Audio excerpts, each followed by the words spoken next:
1. Introducing a new control category. Seeing that all the populace, owing to its numbers, was unable to be present at the reading of the most sacred and most beneficent letter to the city, I have deemed it necessary to display the letter publicly, in order that reading it one by one, you may admire the majesty of our God Caesar, and feel gratitude for his good will towards the city.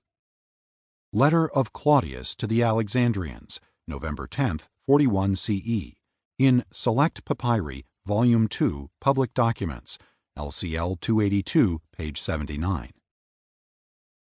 A lecturer sometimes brings upon the platform a huge work of research, written in the tiniest hand and very closely folded.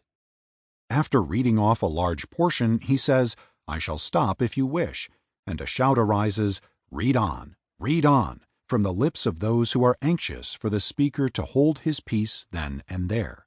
Seneca the Younger, Letters 3.95.2, circa 4 BCE to 65 CE.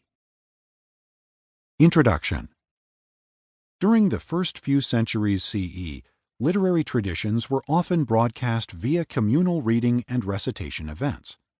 These events, in part, help explain why many ancient authors note the importance and influence of them. Among Christian communities, the author of 1 Timothy instructs the recipient of his letter to prioritize the communal reading of Scripture. Devote yourself to the communal reading of Scripture. The author of the Book of Revelation addresses both the reader and the ones who hear the reading. Blessed is the one who reads aloud the words of the prophecy, and blessed are those who hear and who keep what is written in it. The author of 2 Clement urges his community to listen to what is being read communally. Therefore, brothers and sisters, following the God of truth, I am reading you an exhortation to pay attention to what is written, in order that you may save both yourselves and your reader. The author of The Shepherd of Hermas narrates an account of an elderly woman who represents the church, holding a book, reading the book, allowing copies of the book to be made for other believers, and then making this request: "Therefore, you will write 2 little books, and you will send one to Clement and one to Grapte. Then Clement will send it to the cities abroad, because that is his job. But you yourself will read it to this city, along with the elders who preside over the church." Among other groups, Pliny writes in his letters with excitement about personally hearing literary works read or recited in community among young students, old teachers, and many others. In his work Progymnasmata, Theon urges students to listen to good communal reading in order to improve their overall rhetorical skills. Apuleius states that one of the mystery cults, Pastophores, reads directly from a book during their meetings. Then, from a lofty platform, he read aloud from a book verbatim. Pausanias notes that the Persian cult magicians even sing from a book. Entering the chamber, a magician piles dry wood upon the altar.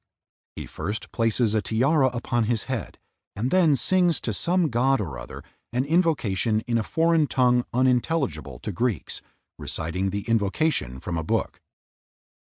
The first-century funerary monument of an 11-year-old boy, Quintus Sulpicius Maximus, pictures him holding an open roll while publicly delivering his poem during the Third Capitoline Games shortly before his death in 94 CE. As these selected examples demonstrate, reading and reciting text promulgated literary traditions. At the same time, only some literary traditions were shared, read aloud, or recited during certain communal gatherings. For example, Tertullian specifically mentions the communal reading of the books of God during Christian gatherings. We meet to read the books of God. Bishop Serapion writes to the church in Rosas about the Gospel of Peter, advising them not to read it communally. Pliny's reading group often promoted or rejected certain texts, authors, and participants for their events. The Muratorian fragment notes that some people are not willing to read the Apocalypse of Peter in church, and even though the Shepherd of Hermas should be read personally, it cannot be read publicly to the people in church.